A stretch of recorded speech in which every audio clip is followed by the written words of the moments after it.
હવે નાખવાનું છે પાણી. હલો ગાઈસ, તો આપણે એક વખત મિક્સ કરી દઈએ અને હવે સાઈડમાં કરી દઈએ રીંગણાની. ચાલો તો સવારમાં આપણે મેથી કાપવાનું કામ ચાલુ કરી દઈએ ને. આપણી મેથી છે ગાર્ડનની ફ્રેશ મેથી છે. મમ્મી કુકિંગ થઈ ગઈ છે અને ટિફિન ભરાઈ ગયું છે અને મેથી હવે ખાવાઈશ અને પ્રોફુલાઈ શાની રોટલી.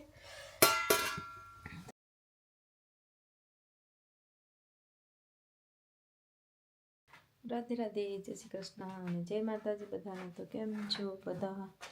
અમારા બ્લોગમાં સ્વાગત છે બધાનું. તો જો સવારમાં ઉઠી ગયા છે અને બસ ફ્રેશ થઈ ગયા. ભગવાનના ધૂપ દીવા અને ભગવાનને પણ નવા વસ્ત્રથી રેડી કરી નાખ્યા છે. અને હવે આપણે અને અહીંયા વાગ્યા છે 5:15 થયા. 5 થયા છે અને મસ્ત સૂર્યદેવ ત્યાંથી બસ ધીરે ધીરે નીકળે છે. તો જય સૂર્યદેવ, આજનો દિવસ સારો જાય. સૂર્ય ઉગતાની સાથે જ તો કેટલું મસ્ત વ્યૂ આવે છે. હજુ કલરફુલ થઈ જાય છે સમટાઈમ. અને અહીંયા જો આ કિચનની હાલત આવી કરી છે. પડદો ઢાંક્યો છે કેમ કે એટલો બધો ડસ ઉડે છે ને. કેમ કે પ્રફુલ્લે કામ ચાલુ કર્યું છે તો પછી કંઈક આવું ગઈકાલના બ્લોગમાં પણ મેં લીધું હતું. પણ એક મસ્ત વસ્તુ બનાવી છે અને બાકીનું જો હીટિંગનું બધી પાર્સલ આવેલું છે. તો પાર્સલ અહીંયા સાઈડમાં બધું પડ્યું છે. અને આપણી લાઇટ છે સેન્સરવાળી લાઇટ છે એટલે ચાલુ કરવું પડે નહીં. ડાયરેક્ટ બટન ચાલુ જ હોય એટલે કોઈ બી માણસનું ફસાઈ આવે એટલે ચાલુ થઈ જાય. ને મેં એક અહીંયા વસ્તુ બનાવશે કે દેખાડું છે કે પ્રફુલ્લે જો આ કંઈક નવી રીતે આવી સિમેન્ટમાં બધું કાપી અને મસ્ત રીતેથી બધી ડિઝાઇન લુક લાઈક ડિઝાઇન બનાવી હોય. પણ આમાં આ કરવામાં બહુ ટાઈમ લાગ્યો છે કેમ કે હીટરની નળી ફિટ કરવાની છે હીટિંગ આખા સિટિંગ રૂમમાં. તો અને હવે આવી રીતે બધું કંઈક કર્યું છે પોતાની રીતે જ બધું. તો મેં ખાલી દેખાડું છું. અને સિટિંગ રૂમની હાલત તો બુરી એટલે બુરી થઈ ગઈ છે. પડદાને બધું હટાવી દીધું છે અને આપણે વ્હાઇટ કલર પણ લગાવવાનો છે. પણ પહેલાં નીચેનું કામ થઈ જાય તો ટીવી બીવી બધું સાફ હટાવી આખું સિટિંગ રૂમ જ ખાલી કરી નાખ્યું છે. અને બાકીની તે સાઈડ ડિઝાઇન છે તો મેં ગઈકાલના બ્લોગમાં બતાવ્યું હતું. અને આજે ફરીવાર કેમ કે મને લાગ્યું કે કંઈક નવું બનાવ્યું આવી કંઈક ડિઝાઇન બધી સિટિંગ રૂમમાં આખામાં હીટિંગનો જે લાઈન લગાવવા માટે. તો આવી રીતે 2 ભાગમાં ડિવાઈડ કરી નાખ્યું છે. એક હાફ આ સાઈડે બનાવી છે ડિઝાઇન અને હાફ અહીંયા જે ટીવીનો ભાગ છે ત્યાં બનાવી છે.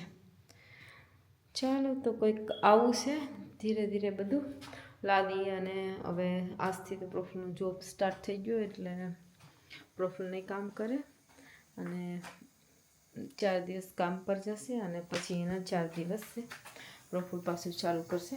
તો ચાલો આજે એના માટે ટિફિન પણ બનાવવાનું છે. તો આપણે પાણી ગરમ કરવા મૂકી દીધું છે. અને પાણી ગરમ કરવા એટલા માટે મૂક્યું કે આપણે રોટલી બનાવવાની છે. તો રોટલી માટે પાણી ગરમ કરવા મૂક્યું. ચાય બનાવવા મૂકી દીધી છે.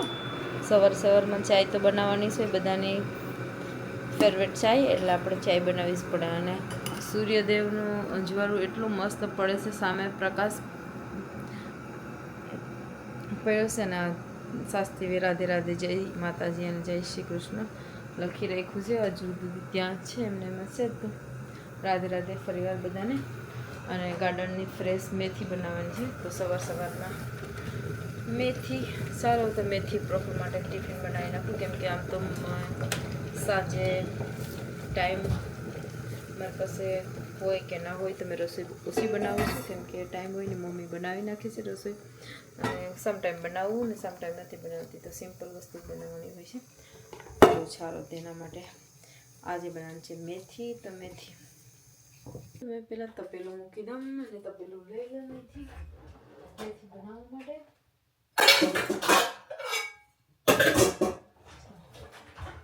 તપેલું લઈ લીધું છે અને ગરમ કરવા માટે મૂકી દઈએ અહીંયા ગેસ પર. એટલે ગરમ થાય ત્યાં સુધીમાં આપણે મેથીને પણ કાપી અને રેડી કરી દઈશું.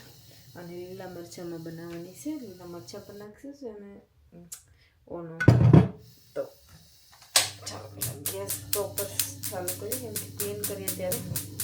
બધા વાર લાગે છે. મેથીમાં બહુ ઓઇલ ઓછું નાખીએ છીએ.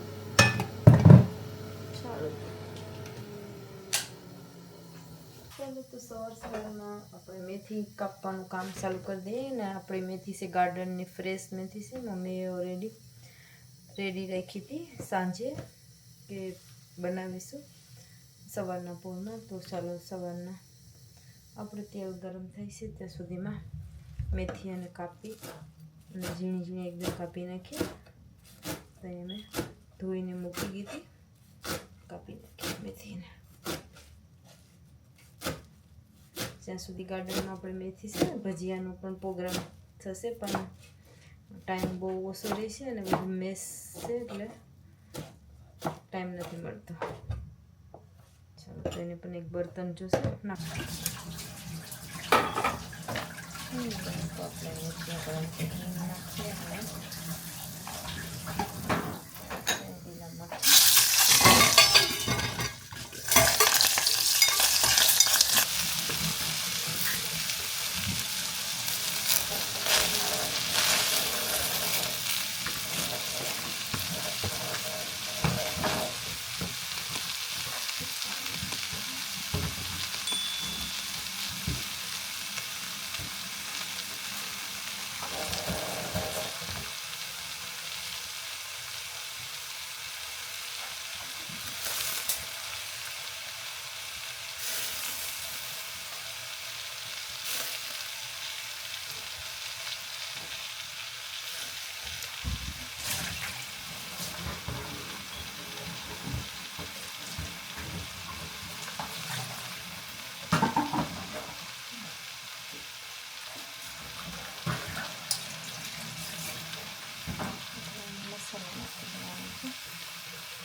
હાલો ગાઈસ, તો બધું પાકી ગયું અને ખાવા બેઠી ગયા હતા. અહીંયા કિચનમાં ટીંગલા ઉપર ચડીને બેઠી ગયા છે અને બાજુમાં સોફા નથી ને અમારે ઘરમાં ખુરશી ને બધી તાણ પડી ગઈ. આજે સાની રોટલી કિચનમાં સુલાન માથે સુલાની ટેબલ બનાવી નાખ્યું ને સુલાની હાલત બિસાડાની સુલાની ટેબલ બનાવ્યું છે. તો બધી એકદમ મેથી કુકિંગ થઈ ગઈ છે અને ટિફિન ભરાઈ ગયું છે અને મેથી હવે ખાવાઈશ અને પ્રોપરલી સાની રોટલી. તો ચાલો એન્જોય કરીએ સા રોટલી. ને મેં અહીંયા એકદમ કિચનમાંથી ચડી ગઈ છે એક દિવસ પ્રોપરલી. હાલો ગાઈસ, તો આપણે આવી જશે સાંજની રસોઈ બનાવવા. અને આજે ફરીવાર એકવાર ભરેલા મરચાં અને રીંગણાનું શાક સાથે સાથે તો ઓલરેડી બધું રેડી કરી નાખ્યું છે અને અહીંયા ચાલુ કરી દીધું છે. આપણે રીંગણાનું શાક પણ બનાવવાના છે સાથે સાથે તેમાં. તો આપણે રીંગણાને મસાલામાં મીઠો લીમડો, લીલા મરચાં અને લાલ મરચાંમાં કૂક કરવા રાખી દીધા છે. અને અહીંયા કોઈ લોટ બનાવી નાખ્યો છે અને પેપ્સિકમ મરચાંનો લોટ ભરી દીધો છે. હેલો ગાઈસ, તો આપણે એક વખત મિક્સ કરી દઈએ અને હવે સાઈડમાં કરી દઈએ રીંગણાની.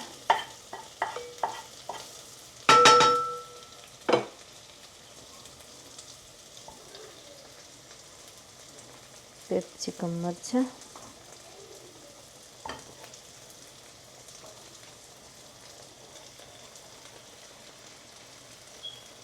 તીખા મરચાં,